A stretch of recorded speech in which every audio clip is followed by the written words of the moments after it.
ఈ వీడియోలో మనం శూన్యఘాతాంకం గురించి తెలుసుకుందాం. ఉదాహరణకు 2ను మూడో ఘాతానికి తీసుకోవడం అంటే 2 to the power of 3 అనే ఉదాహరణ తీసుకుంటే దీనిని 3 రెండులను గుణించడంగా భావించవచ్చు. 2 ఇంటూ 2 ఇంటూ 2 లేదా 1ని తీసుకొని దానిని 2తో 3 సార్లు గుణించడంగా కూడా భావించవచ్చు. కాబట్టి ఈ నిర్వచనాన్నే ఇప్పుడు ఇక్కడ మనం ఉపయోగిద్దాం. అంటే ఇది ఏమవుతుంది? 1 into 2 into 2 into 2 is equals to 8కి సమానం అవుతుంది. మనము ఇప్పుడే చెప్పుకున్న నిర్వచనం ఆధారంగా 2ను రెండో ఘాతానికి తీసుకుంటే ఏమవుతుంది? అంటే 2 to the power of 2. ఇది 1 ఇంటూ 2ను 2 సార్లు గుణించడం అంటే 1 into 2 into 2 is equals to ఇది 4కు సమానం. ఇప్పుడు 2ను 1వ ఘాతానికి తీసుకుంటే ఎంత అవుతుంది? అంటే ఏంటి? అది 1ను 2తో ఒక్కసారి గుణించడం కాబట్టి ఈజ్ ఈక్వల్స్ టు 1 ఇంటూ 2. ఇది మనకి 2కు సమానం. ఇప్పుడు ఘాతం అంటే ఏమిటి అనే నిర్వచనం ఆధారంగా ఒక ఆసక్తికరమైన ప్రశ్న చూద్దాం. 2ను శూన్య ఘాతానికి తీసుకుంటే ఎంత అవుతుంది? 2 to the power of 0. వీడియోను కొద్దిసేపు ఆపి దీని గురించి ఒకసారి ఆలోచించండి. మీరు గణిత శాస్త్రజ్ఞుల్లో ఒకరైతే ఇప్పటి వరకు మనం చూసిన వాటన్నింటికీ అనుగుణంగా 2ను సున్నా ఘాతానికి ఎలా నిర్వచిస్తారు? మనం ఇప్పుడే చెప్పుకున్న విధానం ప్రకారం ఘాతానికి తీసుకోవడం అంటే 1తో ప్రారంభించి దానిని భూమి లేదా ఆధారంతో ఘాతంలో ఉన్న సంఖ్యకు సమానమైనన్ని సార్లు గుణించడం. కాబట్టి 2 యొక్క ఘాతం 0 అంటే మనం దానిని 2తో ఒక్కసారి కూడా గుణించము. అందువల్ల మనకు 1 మాత్రమే మిగులుతుంది. కాబట్టి 2ను 0 ఘాతానికి తీసుకుంటే అది మనకి ఏమవుతుంది? 1కి సమానమవుతుంది. కానీ ఇది అర్థవంతంగా ఉందా? ఇప్పుడు దీనిని మరొక విధంగా ఆలోచించి చూద్దాం. ఇక్కడ 2 కాకుండా వేరొక భూమిని తీసుకుందాం. ఉదాహరణకు 3ని తీసుకుందాం. మొదటగా 3ను 4వ ఘాతానికి తీసుకుంటే అదేమవుతుంది? 3ని 4 సార్లు గుణించడం అంటే 3 into 3 into 3 into 3 is equals to 81కి సమానం. తరువాత 3ను మూడో ఘాతానికి తీసుకుంటే అది 3 ఇంటూ 3 ఇంటూ 3 అంటే ఎంత? 27కు సమానం.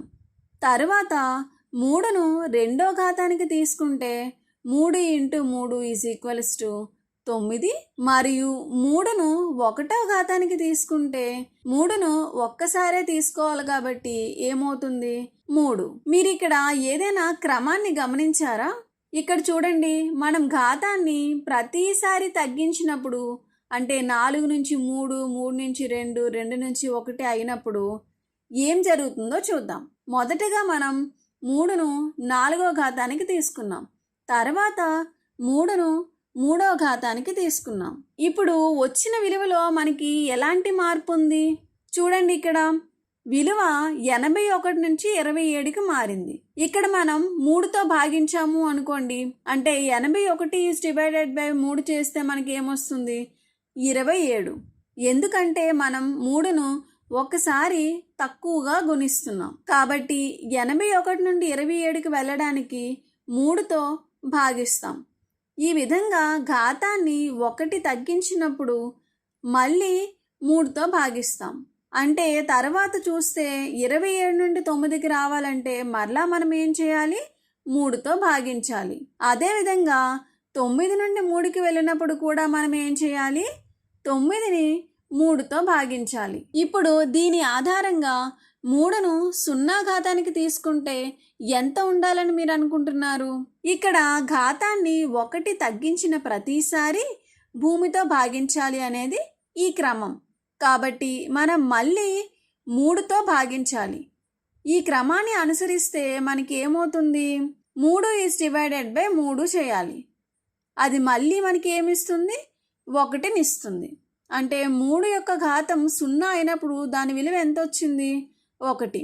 అంటే ఇక్కడ చూస్తే మనం 1 × 2ని 3 సార్లు గుణిస్తాం. లేదా మనం ఈ క్రమాన్ని అనుసరించినప్పుడు కూడా ఘాతాన్ని 1 తగ్గించిన ప్రతిసారి మనం భూమితో భాగిస్తున్నాం. ఈ 2 విధానాల్లో కూడా అంటే ఇక్కడ మనకు 2 యొక్క ఘాతం 0 తీసుకుంటే 1 వచ్చింది.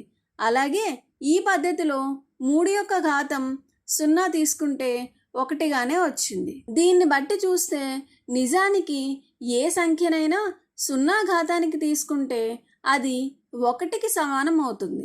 కాబట్టి మనం ఏదైనా సంఖ్యను ఏ అనుకుందాం. ఇప్పుడు ఏను 0 ఘాతానికి తీసుకుంటే అది మనకి ఏమవుతుంది? 1కి సమానం అవుతుంది.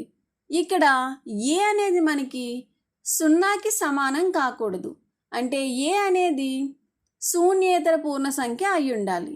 ఇప్పుడు మీకోసం ఒక ఆసక్తికరమైన ప్రశ్న, మీరు ఆలోచించడానికి ఒక చిన్న సమస్యని ఇస్తాను. అదేంటంటే 0ని 0 ఘాతానికి తీసుకోవడం. ఆసక్తికరమైన విషయం కదా. ఎందుకంటే మీరు ఇక్కడున్న ఈ పద్ధతిని ఉపయోగిస్తే ఒక రకమైన సమాధానం వస్తుంది. కానీ ఈ పద్ధతిని ఉపయోగిస్తే మనం ఏం చేయాల్సి వస్తుంది? 0తో భాగించాలి. కానీ 0తో భాగించడం అనేది సాధ్యం కాదు. కాబట్టి 0 యొక్క ఘాతం 0 విలువ ఎంత అవుతుందో మీరు ఆలోచించండి.